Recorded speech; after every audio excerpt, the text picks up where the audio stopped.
So I don't want to spend much time on this. We talked a lot about presidential cycle in January, and everyone's more angry now than they were before because of what's happened. Everyone here. There's other places in the country where it's not that case. And everyone I talk to in my office says, oh my God, I can't believe these people are so, but they are. And Trump is some people's hero. Not many though. This is an unfavorable rating. He's got a 30% unfavorable. Hillary's got a 16, 17% unfavorable. This is a Gallup poll sourced by AP. So this is everyone else in the last presidential cycles. They've all been favorable ratings. Romney was, I think that's Romney, was unfavorable and then became more favorable. Right? These guys are unfavorable and have stayed there. When it comes to social issues, this is important. When it comes to economic issues, it might be important for some small subset. Some small subset of companies will benefit one way or the other. But on a global, big picture scale, economically, it's not going to be that big of a deal.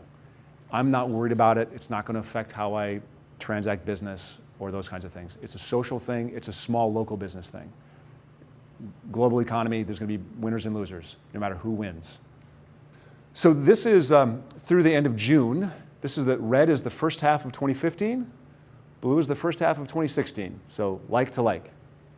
Standard & Poor's, Dow Jones Global ex-US. So this is outside the US. Gold, commodities. I keep hitting the wrong button. REITs. So, and now we're better than this, right? This is end of June. We've improved on this. So notice, first half of 15. Did anyone think that the first half of 15 was so much better?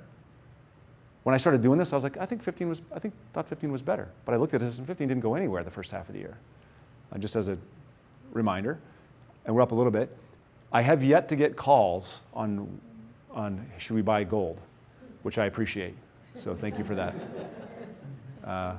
No, we should not buy gold. Okay. So there were two things that we talked about in January that caused an 11% decrease in earnings for the S&P in 2015. Do you remember what the two things were? One should be obvious. Oil. What was the other one? Strong dollar. Okay? The increase in the dollar cost the S&P earnings about, what was the number? 16%? 16%. No, 15%. So 15% of the earnings decrease, I'm going to say this completely, 15% of the 11% earnings decrease is explainable by an increase in the dollar for 2015. Okay? So 6% of the 11% is explainable by oil. So that means we have 21% of growth that we would have had. So if you net those things out, we would have had a 6% earnings increase. Does that make sense? Everyone follow that? So without the dollar's strength and without oil's weakness, it would have been positive. So now, oil is stabilizing around 40, 45. It went down to 26, is all the way back up at 45. And the dollar is, if we start raising rates, it could still go stronger, but it's also stabilized. So the dollar is strong but stable, and oil is lower, higher than it was, but stabilizing. So we shouldn't have those same drags. So that drag existed in the first quarter, and I think it'll probably exist in the second quarter. We're seeing those earnings come out right now. But in third quarter and fourth quarter, we should have good comparisons, should be positive, and we should have the tailwinds of a weaker dollar than we had relative to delta, and stronger oil relative to we had, the delta. So third and fourth quarter of this year should be positive on earnings.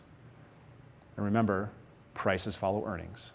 And prices have come down and been sketchy because of earnings. Lots of other noise, but earnings is what matters.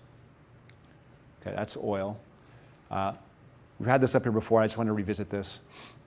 The beneficiaries of increasing oil. So the dark line is $40 a barrel. Red line is $60 a barrel. Orange line is $80 a barrel. So this is the oil reserves that become economically viable at these price points. So this is the total oil reserves.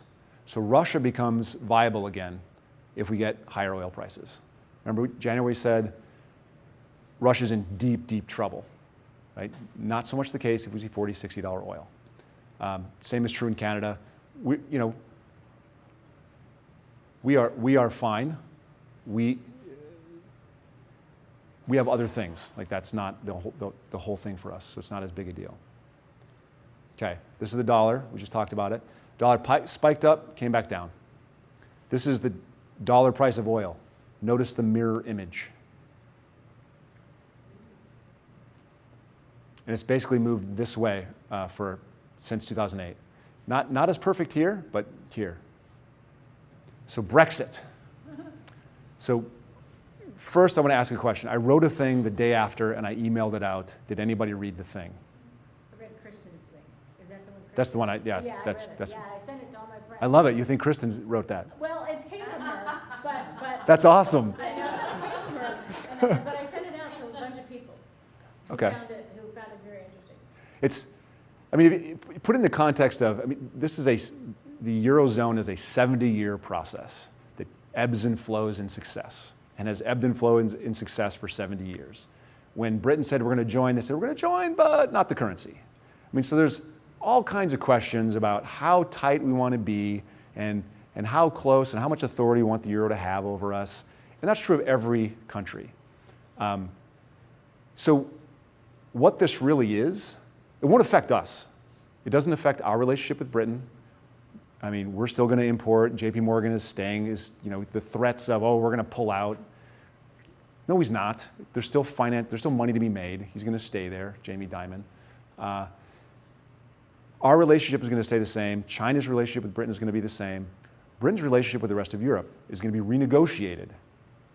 It doesn't mean it's going to be bad. It's going to be renegotiated. That's all that means. And Britain's going to hold out for a better deal, and Europe's going to hold out for a better deal, and maybe 15 years, they'll go, oh, you know what, we were wrong. They'll come back in. This is just all part of the story. It's just another chapter. Is it going to be difficult? It will raise the cost of Britain doing business with the rest of the euro a little bit. And when you talk to the International Monetary Fund, and they did a report in April about expectations for European growth, and I think I actually have a slide in here about that, but we're not going to do that. So they say Britain was going to be 2.2%. And then in April, they downgraded it to 1.9% before Brexit. And they said, okay, it's going to be 1.8. The Brexit effect is 0.1% in 2016, 0.1% in 2017 for Britain. And maybe it gets worse in 2018. That's not what they're forecasting. They're saying it's going to have a small drag on the British economy. And that small drag occurs before the resolution. Like they're not going to have the treaties in place or the things figured out for the next 3 to 5 years. It's going to take a long time. Just like it took to get here, take a long time to get out. The whole time, they're going to be growing their economy. So Brexit's not a reason to be worried. Does everyone remember Y2K? Oh, yeah. Right? It's very similar. And in Y2K, you had all kinds of people saying, and I think it was Cisco Systems and Intel saying, this stuff is, you got to really get in front of this. You got to really invest in technology to figure this out, right? Figure it out. I think the same thing. There's interested parties who are saying, Brexit's terrible. What are you thinking? This is going to be really bad. And it's going to be bad for some. It's going to be good for others. That's why you see people vote that way, right?